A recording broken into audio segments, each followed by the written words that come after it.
Hello students, this is video number 19 of electromagnetic induction and today's topic is growth and decay of current in LR circuits.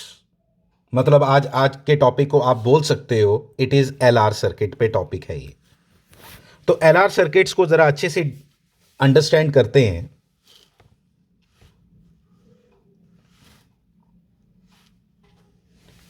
This is our LR circuit, ये जो मैंने यहां बनाया this is called LR circuit. इस LR circuit में क्या understand करना है आपने कि हम यहां पे फाइंड करना चाहते हैं कि करंट कैसी होगी, मतलब करंट की वैल्यू क्या होगी। अगर ऐसे सर्किट के अंदर अब करंट फ्लो करेगी तो करंट की क्या वैल्यू होगी। इसको स्टडी करने से पहले, इस LR सर्किट को स्टडी करने से पहले हम एक अपने फैमिलियर सर्किट एलिमेंट को लेते हैं, दैट इज अ रजिस्टर। एक रजिस्टर है जिसके साथ हमने V वोल्ट की बैटरी लगाई है। T इक्वल टू 0 पे मैंने स्विच को ऑन किया, तो T इक्वल टू 0 पे जब मैंने स्विच को ऑन किया तो करंट कैसी होगी इस सर्किट में, इस पे बाद में आते हैं। तो यहां पे मैंने क्या देख रहा हूं कि जो वोल्टेज मैं अप्लाई कर रहा हूं यहां पे, जो बैटरी मैंने बनाई है with respect to time T, इसका ग्राफ ऐसा होता है। ये तो चेंज हो नहीं रही with respect to time T। तो करंट इस केस में कैसी देखी गई मैं आपको बताता हूं। करंट देखी गई ऐसी in case of resistor. In case of the resistor, the shape of the current with respect to time is constant. और वैल्यू पता कितनी, बड़ी सिंपल, V by R। इससे क्या मतलब पता चला, इससे मतलब ये पता चला कि जैसे ही स्विच को ऑन किया करंट कितनी बन गई, V by R। उसी इंस्टेंट पे कोई टाइम नहीं लगा, in no time the current, हमने वोल्टेज दी V, करंट कितनी बन गई, V by R उसी समय, द इंस्टेंट वी स्विच, और हमने उसको लगा के रखा 10 घंटे, तो सेम करंट फ्लो करती रही उस सर्किट के अंदर, no change in the current was found out. लेकिन LR सर्किट्स और RC सर्किट्स में ऐसा नहीं होता। LR सर्किट्स और RC सर्किट्स में ऐसा नहीं होता। वहां पे हमें दो चीजों को स्टडी करना बड़ा इंपॉर्टेंट हो जाता है। पता क्या, दो बातें हमेशा याद रखना। एक को बोलते हैं T इक्वल टू 0 और एक को कहते हैं T equal to infinity. T equal to 0 नहीं, T equal to 0 plus. T equal to 0 plus का मीनिंग होता है स्विच ऑन करते ही क्या हुआ, तो स्विच ऑन होते ही इस केस में क्या हुआ, रजिस्टर के केस में करंट बन गई एक्सपेक्टेड V बाई R, जितनी बननी थी। T इक्वल टू इंफिनिटी हो गया, काफी देर तक तुमने सर्किट को वैसे ही रखा तो करंट कितनी रही, वही सेम, नो चेंजेस। तो T equal to 0, T equal to infinity. इसलिए जब रजिस्टर को स्टडी किया जाता है तो इसकी बात भी नहीं की जाती, हम सीधा सीधा बोलते हैं कि भाई ये इस जिस सर्किट के अंदर R लगा होगा वहां पे करंट कितनी होती है, I।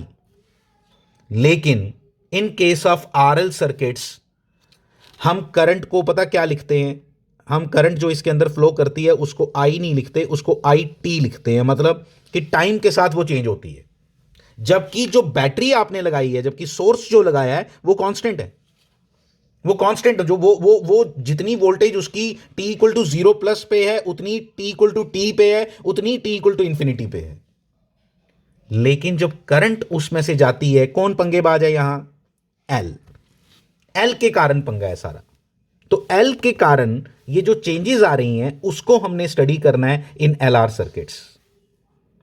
तो इसके ऊपर अब हम बात करने वाले हैं कि LR सर्किट्स के अंदर करंट कैसी होगी। इस सर्किट को अपने पास नोट कर लो। तो RL सर्किट में हम बात करें तो अभी हम प्रूव करेंगे कि उसके अंदर जो करंट फ्लो करेगी ना, दो की हमारी बैटरी बिल्कुल कांस्टेंट वोल्टेज दे रही है लेकिन करंट ऐसी होगी RL सर्किट्स में। तभी मैंने इसको IT लिखना पसंद किया। IT क्या बताता है हमें, IT बताता है कि टाइम के साथ ये करंट चेंज हो रही है and it is like this, ऐसी करंट होती है, इसकी शेप ऐसी है, याद रख लेनी है शेप। आप बोलोगे ये आपको कैसे पता चला, ये डेराइव करना पड़ता है करंट को, एंड मैं आपको बताऊंगा उसका प्रोसेस क्या है। वही LR सर्किट जो पीछे बनाया था उसमें जब KVL लगाएंगे तो आपकी इक्वेशन बनेगी V minus are I T, I T current मैंने बताया ना आपको, आई टी ले लिया हमने, ठीक, minus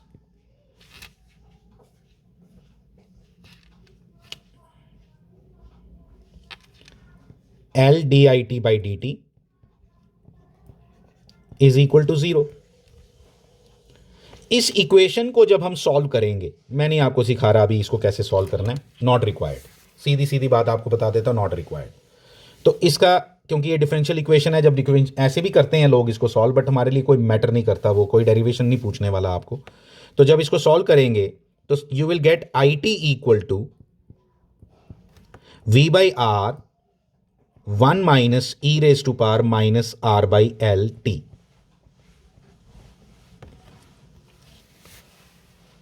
we by R 1 minus e raise to power minus R by L T, ये एक्सप्रेशन आपको याद हो जाना चाहिए, ये एक्सप्रेशन आपको याद हो जाना चाहिए कि इंडक्टर के केस में ये करंट की इक्वेशन आएगी, इंडक्टर नहीं आरएल के केस में ये आएगी। इसको देखते टाइम ये पता चला, देखो एक बड़ी इंपॉर्टेंट बात जो आपके साथ पहले भी की है, कि इंडक्टर एक्चुअली सर्किट के अंदर कर क्या रहा है। हम एक चीज करेंगे, जब इसमें t इक्वल टू जीरो डालेंगे ना, t इक्वल टू जीरो मतलब शुरू होते ही क्या हुआ, तो t इक्वल टू जीरो डाला तो आंसर क्या आ रहा है, t इक्वल टू जीरो पे आंसर क्या आ रहा है, देखो e raise to power zero क्या होगा, anything raise to power zero is one, one minus one zero, तो I T equal to zero होगा।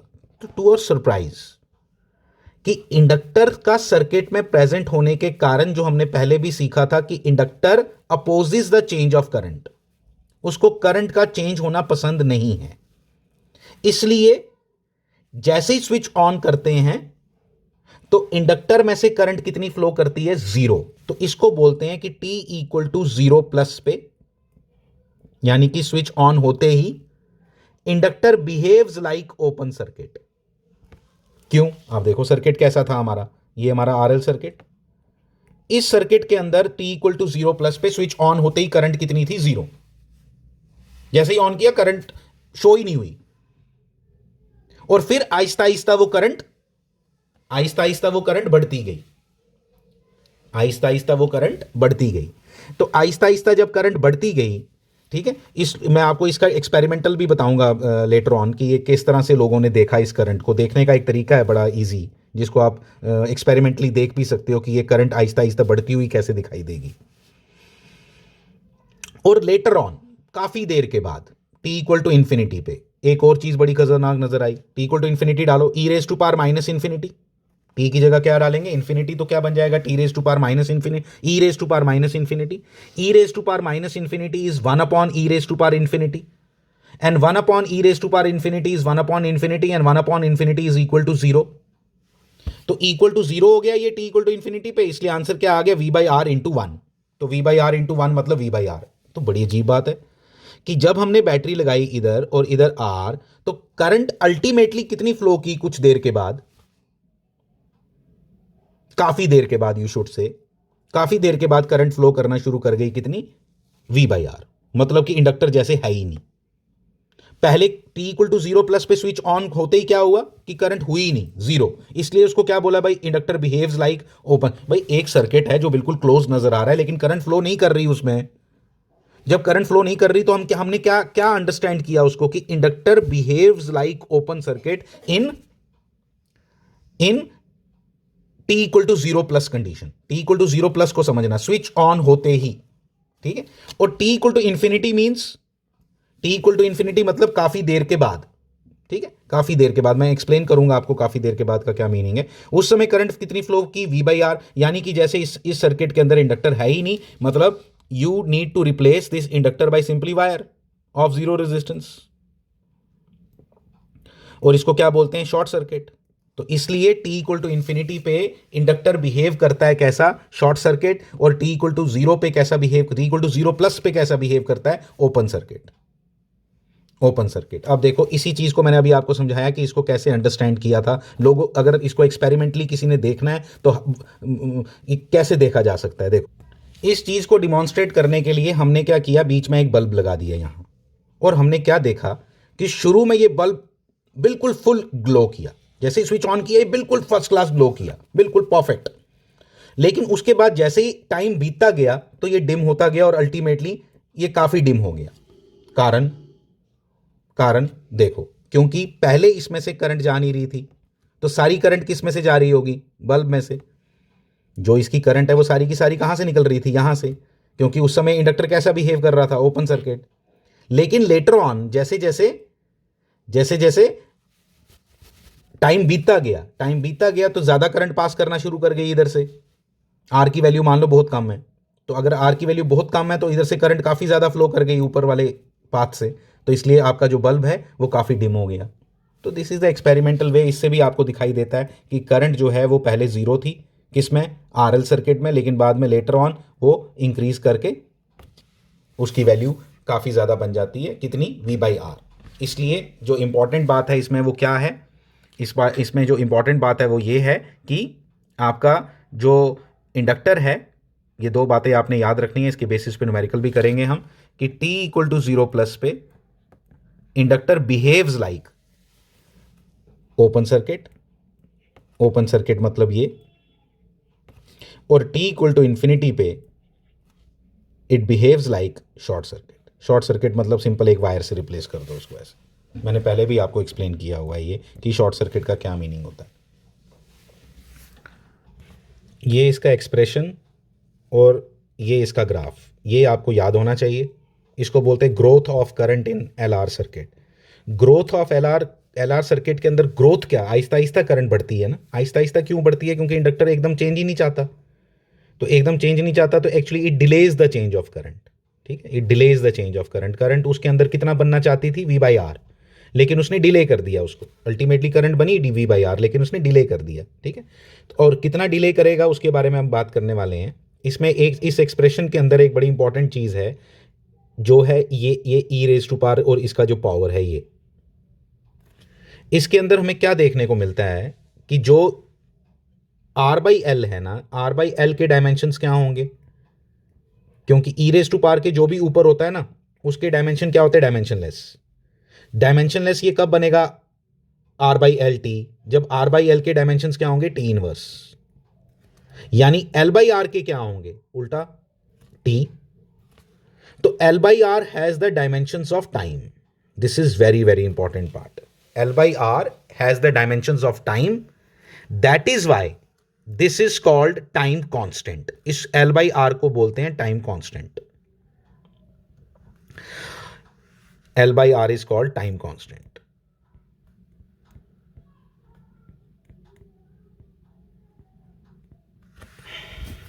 अब ये टाइम कांस्टेंट है। अब टाइम कांस्टेंट को डिफाइन कैसे किया गया? टाइम कांस्टेंट को डिफाइन कैसे किया गया देखना। जब मैं T इक्वल टू L/R डाल दूंगा इस एक्सप्रेशन में, टाइम कांस्टेंट वो टाइम है, अभी मैं एक्सप्लेन करता हूं, व्हेन IT V/R 1 माइनस e रेज टू पावर -1। तो इसको जब तुम सॉल्व करोगे इट बिकम्स, क्या बनेगा ये? It will become 0.637 V/R।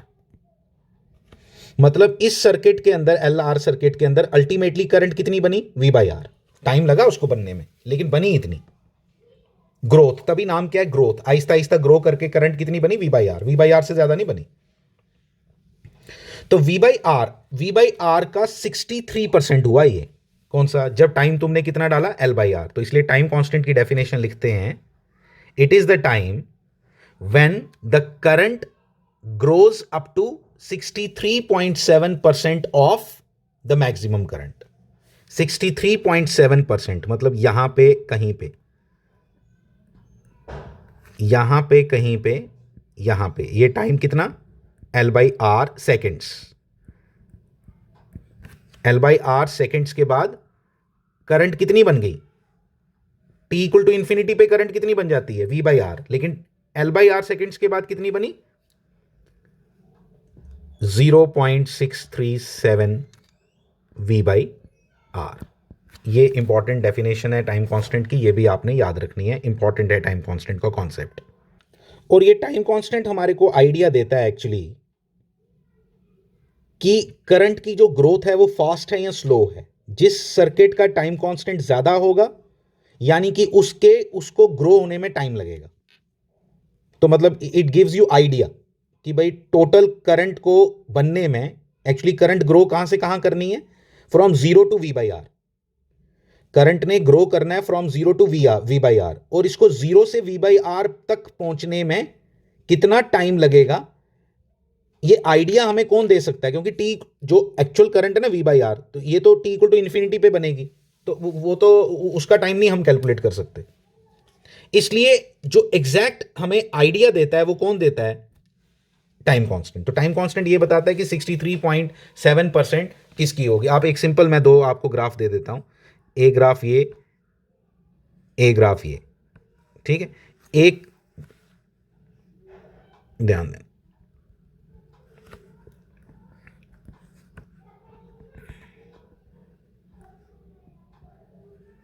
दोनों में आपने देखा कि करंट वी बाई आर ही है, ठीक है, लेकिन एक को ज्यादा टाइम लगा, एक को कम टाइम लगा। तो टाइम कांस्टेंट किसका ज्यादा हुआ, इस वाले का, इस वाले का।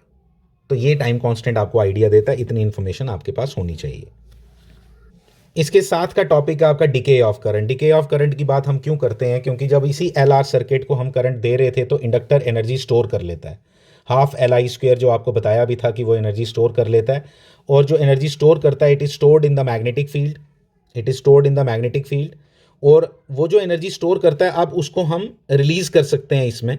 अल्टीमेटली वो सारी की सारी एनर्जी इसके अंदर हम पास कर सकते हैं, और जब इसके अंदर हम पास करेंगे एनर्जी को तो अल्टीमेटली होगा क्या कि जो करंट फ्लो करेगी वो ऐसी होगी। देखना मैं उसके एक्सप्रेशन लिख रहा हूं, आप डायरेक्ट याद रखोगे please. V by R e raise to power minus R by L T, ठीक है।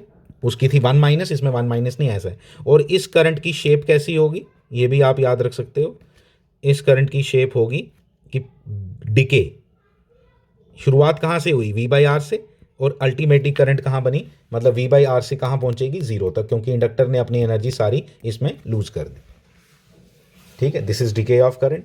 अच्छा, इसमें भी ये जो एल बाई आर है इसके भी वही यूनिट्स हैं, और इसमें जब हमने डाला कि जब T equal to T by R हुआ तो अल्टीमेटली आपका आंसर आया 0.638 वी आर। वहां था 0.632, 637 मैंने लिख दिया था शायद, तो 632 है, यहां पे है 0.638 वी बाई आर। मतलब करंट ने बनना कहां से कहां जाना है, वी बाई आर से जीरो, वी बाई आर से जीरो। तो वी बाई आर से जीरो तक पहुंचते पहुंचते बीच में से एक टाइम आया जब वो करंट कितनी थी, 0.368 वी बाई आर। तो इधर तक करंट को पहुंचने में कितना टाइम लगा, एल बाई आर सेकेंड्स, ठीक है। ये डिके का 0.638 और ग्रोथ का 0.632 वी बाई आर, ठीक है। ग्रोथ के टाइम पे करंट ने बनना है जीरो से वी बाई आर, और डिके के टाइम पे करंट ने बनना है from V by R to zero. तो ये सब छोटी छोटी बातें याद रखनी है, न्यूमेरिकल करेंगे तो क्लैरिटी और ज़्यादा आएगी, ठीक है। चीज़ें ये इजी नहीं है, डिफ़िकल्ट हैं, अच्छे से इनको अपने दिमाग में बिठा के रखो। Thank you very much.